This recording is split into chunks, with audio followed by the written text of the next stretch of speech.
Good morning, girls. We are study BSc second year, paper past, unit past, day 7.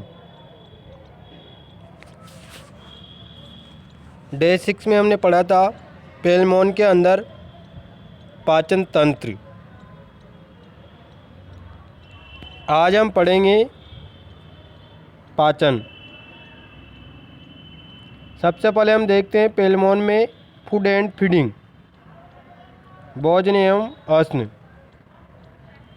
तो पेलमोन सर्वहारी animals होने के कारण जलवासी पौधे जैसे शैवाल, मांस आदि तथा छोटे छोटे जंतु जैसे घोंघे, टेडपोल, कीट, मछलियाँ, कार्बनिक गाद आदि खाता है। ये नॉकटर्नल होने के कारण केलाब चलंग टांगों से रात में भोज्य पदार्थ पकड़कर अपनी दूसरी मैग्जिली पीठ से थामे रहता है और पहली मैग्जिली पीठ की सहायता से मुख द्वार पर पकड़े रहता है। दूसरी मैग्जिली पीठ से भोजन को थाम लेता है और पहली मैग्जिली पीठ की सहायता से मुख द्वार पर पकड़े रहता है। इसे मुख द्वार पर स्थित इंसिजर प्रवर्ध काटकर मुख गुहिका में लेते हैं, जहाँ पुनः मोलर प्रवर्ध भोजन को पीसकर ईसोफेगस ग्रसिका में पहुँचाते हैं और ग्रसिका से भोजन कौडेक अमाशय में क्रमांकुंचन गति के द्वारा पहुँचता है। आवे पाचन, डाइजेशन। पाचन की क्रिया कौडेक अमाशय में प्रारंभ होती है। पेलमोन में पाचन की क्रिया कहाँ स्टार्ट होती है? कौडेक अमाशय में, जहाँ हिपेटोपेंक्रियाज का स्राव ऊपर चढ़कर भोजन में मिलता है और मंथन की क्रिया होती रहती है। मंथन से भोजन क्यूटिकल प्लेटों व सूकों के कारण पतला पेस्ट नुमा बन जाता है। मैंने तुम्हें बताया था ना, क्यूटिकल प्लेटें कहाँ होती है? पेलमोन के कौडेक अमाशय में। कितनी होती है? 5। ये पेस्ट नुमा कंकत प्लेटों के द्वारा छाना जाता है और कौडे पाइलोरिक द्वार से पाइलोरिक अमाशय में प्रवेश कर जाता है। अर्ध तरल व आंशिक रूप से पचा हुआ भोजन पुनः पाइलोरिक फिल्टर प्लेटों में छनकर हेपेटोपेंक्रियाटिक वाहिनियों के माध्यम से हेपेटोपेंक्रियाज में जाता है तथा अवशोषित किया जाता है। अपचित एवं पचने के बाद बचा हुआ भोजन पाइलोरिक अमाशय के पृष्ठभाग से मध्य आहार नाल में पहुंचाया जाता है, जहां पुनः अवशोषण की क्रिया संपन्न की जाती है। इसके बाद शेष भाग पच आहार नाल में जाकर जल के अवशोषण से अर्धठोस मल के रूप में बदल दिया जाता है, जो गुदाधार से समय समय पर बाहर निकाल दिया जाता है। तो गर्ल्स, पेलमोन में पाचन की क्रिया में एक बार फिर बताता हूँ तुम्हें, कहाँ स्टार्ट होती है? कौडेक अमाशय में, जहाँ पाचन ग्रंथि हिपेटोपेंक्रियाज से पाचक स्राव निकलता है जो भोजन में मिलता है और इसके मथने की क्रिया होती है। इस मथने की क्रिया में क्यूटिकल प्लेट और सूकों के कारण ये पतला पेस्ट नुमा हो जाता है और कंकत प्लेटों के द्वारा इसे छाना जाता है। तो मुख्य भोजन के पाचन की क्रिया कौडेक अमाशय में ही होती है और ये छना हुआ भोजन कार्डियोपाइलोरिक द्वार से पाइलोरिक अमाशय में चला जाता है। ये अर्ध तरल व आंशिक रूप से पचा भोजन पुनः पाइलोरिक फिल्टर्स के द्वारा प्लेटों के द्वारा छाना जाता है और हेपेटोपेंक्रियाटिक वाहिनियों के माध्यम से हेपेटोपेंक्रियाज में जाता है, अवशोषित किया जाता है। अब अपचित और पचने के बाद में शेष बचा हुआ जो भोजन होता है, ये पाइलोरिक अमाशय के पृष्ठभाग से मध्य आहार नाल में पहुंचाया जाता है। कहाँ पहुंचाया जाता है? मध्य आहार नाल में। मध्य आहार नाल में पुनः अवशोषण की क्रिया होती है और शेष भाग को पच आहार नाल में पहुंचा दिया जाता है, जहां जल के अवशोषण से ये ठोस मल के रूप में बदल दिया जाता है, जिसे गुदा से समय समय पर बाहर निकाल दिया जाता है। तो पाचन की क्रिया इसमें बहुत सरल क्रिया है, जो कि आप आराम से याद करके लिख सकते हो। मध्य आहार नाल में अवशोषण, पच आहार नाल में जल का पुनः अवशोषण, और अग्र आहार नाल के कौडेक आमाशय में पाचन प्रारंभ होता है, अधिकतर पाचन भी यही होता है। ठीक है ना। अब है श्वसन तंत्र। पेलमोन में सुविकसित श्वसन तंत्र होता है जिसके द्वारा ये जल में रहकर श्वसन करता है।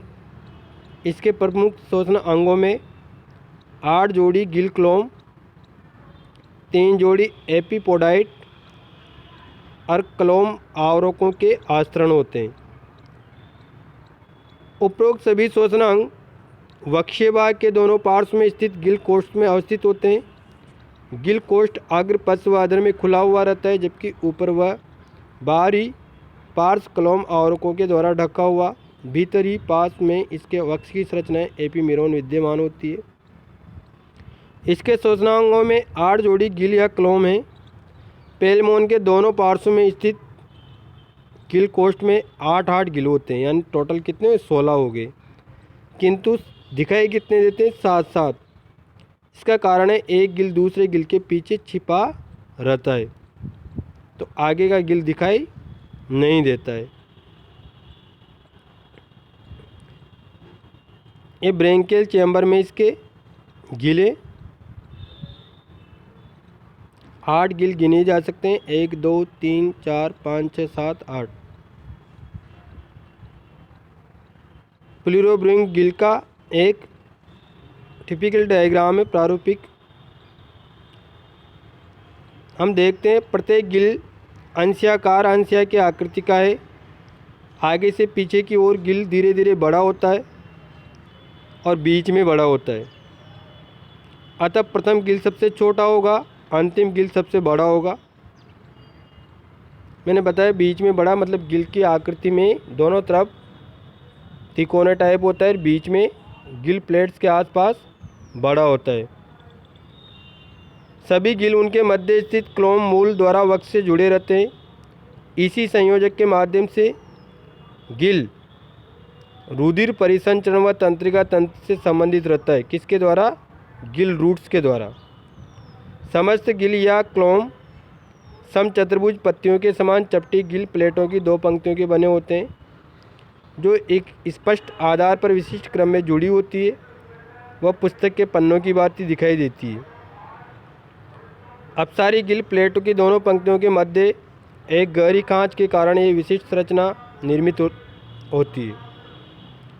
प्रत्येक गिल प्लेट के दोनों सतह पर क्यूटिकल के मध्य एक स्तरीय पारदर्शी तथा ट्रांसपेरेंट कोशिका एकांतरित क्रम में विन्यासित होती है। ऐसी संरचना सेक्शन में त्रिभुजाकार दिखाई देती है। गिल प्लेटों में रुधिर संचार में 3 अनुदैर्घ्य रुधिर प्रणालियां या चैनलों के द्वारा होता है। 2 पार्श्व अनुदैर्घ्य चैनल व तीसरी मध्यवर्ती अनुदैर्घ्य रुधिर प्रणालियां या चैनलों से होता है। पार्श्व चैनल गिल प्लेटों के आधारी सिरों पर होते हैं, जबकि मध्यवर्ती चैनल खांच के ठीक नीचे अवस्थित होते हैं। दोनों पार्श्व चैनल ट्रांसवर्स कनेक्टिव द्वारा जुड़े रहते हैं तथा मध्यवर्ती चैनल सीमांत चैनलों के द्वारा पार्श्व चैनल से जुड़ा रहता है। एक साथ देखने पर अनुप्रस्थ संयोजक सीढ़ी के समान दिखाई देते हैं। गिलों के प्रकार। उपर्युक्त वर्णित गिल अपनी उत्पत्ति एवं शरीर से लगे होने की विधि के आधार पर 3 प्रकार के होते हैं: podobranch, arthrobranch, pleurobranch. Podobranch foot gill, arthrobranch joint gill, pleurobranch side gill. ये गिल के 3 प्रकार हैं जो तुम्हें याद होनी चाहिए: पोडोब्रेंक, आर्थ्रोब्रेंक, प्लूरोब्रेंक। पोडोब्रेंक या पाद गिल। जब गिल उपांग से जुड़ा रहता है तो पाद गिल कहलाता है। कौन सा गिल पोडोब्रेंक कहलाएगा? जो उपांग से जुड़ा रहता है। सीधी सी बात है। पेलमोन के दूसरी जोड़ी मैक्सिलिपीड के कोकजा से जुड़े गिल पाद गिल प्रकार के होते हैं। सेकंड है आर्थ्रोब्रेंक यानी जॉइंट गिल। पेलमोन के शरीर से विभिन्न उपांग संधिकारी कला द्वारा शरीर से जुड़े होते हैं। इस संधि के स्थान पर जुड़े गिल संधि गिल कहलाते हैं, जो कि संधिकारी कला के द्वारा शरीर से जुड़े होते हैं। पेलमोन के तीसरी मैक्सिलिपीड पर दोनों ओर दो दो गिल लगे होते हैं जो संधि गिल प्रकार के होते हैं। नेक्स्ट है प्लूरोब्रैंक पार्श्व गिल। प्राणी के देह खंड के भित्ति से जुड़ने वाले गिल पार्श्व गिल कहलाते हैं। किससे? देह खंड की भित्ति से। पेलमोन के दोनों ओर से अंतिम 5 गिल पार्श्व गिल होते हैं। पांचों चलन टांगों के जुड़ने वाले देह खंडों की पार्श्ववर्ती भित्ति से लगे रहते हैं। पेलमोन के उक्त सभी क्लोम या गिलों को एपिपोडाइट के सहित निम्नलिखित क्लोम सूत्र के माध्यम से निरूपित किया जा सकता है। सबसे पहले उपांग का नाम, प्रथम मैक्सिलिपीड, द्वितीय मैक्सिलिपीड, तृतीय मैक्सिलिपीड, ठीक, और फिर 5 चलन टांगे, ठीक है। इसमें एपिपोडाइट की संख्या प्रथम तीनों मैक्सिलिपीड में एक एक है, बाकी में नहीं है। पोडोब्रैंक की संख्या, जैसे कि पोडोब्रैंक को हमने पढ़ा था 5 गिल, ये द्वितीय मैक्सिलिपीड में एक होता है, बाकी किसी में नहीं होते, ठीक। आर्थोब्रैंक की संख्या, ये तृतीय मैक्सिलिपीड में 2 होते हैं, बाकी किसी में नहीं होते। और प्लूरोब्रैंक की संख्या, मैक्सिलिपीड को छोड़ के बाकी 5 चलन टांगे सब में एक एक होते हैं। इस प्रकार इसका एक क्लोम सूत्र बनता है जो बहुत आसान है। सबसे पहले उपांगों का नाम, प्रथम द्वितीय तृतीय 3 मैक्सिलिपीड, बाकी 5 चलन टांगे। एपिपोडाइट की संख्या, तीनों मैक्सिलिपीड में एक एक, बाकी में नहीं है। पोडोब्रैंक की संख्या, द्वितीय मैक्सिलिपीड में 1, बाकी में नहीं है। ऑर्थोब्रैंक की संख्या, तृतीय मैक्सिलिपीड में 2, बाकी में नहीं है। प्लूरोब्रैंक की संख्या, पांचों चलन टांगों में एक एक, बाकी में नहीं है। इस प्रकार इसका क्लोम सूत्र निर्मित होता है। तो वक्ष से जुड़े समस्त क्लोम या गिल पेलमोन में क्लोम मूलों के माध्यम से रुधिर परिसंचार बनाए रखते हैं। अशुद्ध रुधिर एक अभिवाही या एफरेंट ब्रैंकियल चैनल द्वारा गिल में प्रवेश करता है, जो एक अनुप्रस्थ संयोजक में खुल जाती है। रुधिर पार्श्व चैनलों से होता हुआ सीमांत चैनलों में होकर मध्यवर्ती चैनल में पहुंचता है। गिल में इस भाव के पश्चात अनऑक्सीकृत रुधिर ऑक्सीजनित हो जाता है, यानी अशुद्ध से शुद्ध हो जाता है। मध्यवर्ती चैनल से फिर रुधिर एक अफवाही या एफरेंट ब्रैंकियल चैनल द्वारा पेरिकार्डियम में हृदय तक पहुंचाया जाता है। श्वसन विधि, रेस्पिरेटरी मैकेनिज्म। दोनों ओर के गिल कोष्ठ में समस्त गिल निरंतर जल के संपर्क में रहते हैं। पेलमोन के गमन के समय भी गिल कोष्ठ में उपस्थित जल सदा बदलता रहता है। इसके साथ ही बेलर अंग यानी स्केफोगोनेथाइट के आगे पीछे होने से गिल कोष्ठ से जल अनवरत आगे की ओर धकेला जाता है। ये क्रिया बेलर अंग की चप्पू सदृश क्रियाओं द्वारा होती है। बेलर अंग किस में पाया जाता है? पेलमोन में। तथा मैक्सिलिपीड के एक्सोपोडाइट भी इस कार्य में सहायता करते हैं। फलस्वरूप निरंतर प्रवाही जल में उपस्थित ऑक्सीजन श्वसनांगों में उपस्थित रुधिर को ऑक्सीकृत करती रहती है। पारगम्यता के कारण ये संभव हो पाता है। इस प्रकार गैसीय विनिमय की क्रिया जल में संपन्न होती है।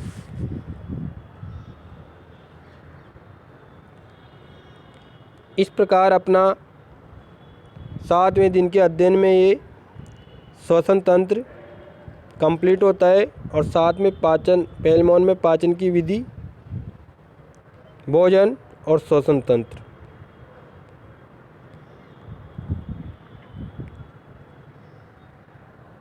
Thank you students.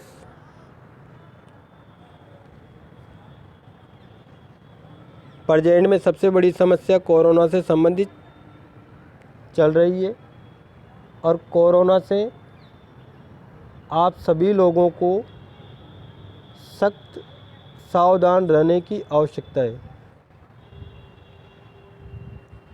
अगर कोरोना का ध्यान नहीं रखा तो ये धीरे धीरे अपने पैर पसार रहा है। ग्रामीण अंचल में भी ये आ रहा है, तो मास्क लगाए रखें, सोशल एंड फिजिकल डिस्टेंसिंग रखें, ज़्यादातर शादियों में जाने से बचें। और भीड़ भाड़ वाले बाज़ारों में जाने से बचें। जहाँ तक हो सके घर का शुद्ध खाना खाएं। मार्केट के फास्ट फूड से बचें। धन्यवाद। Thank you.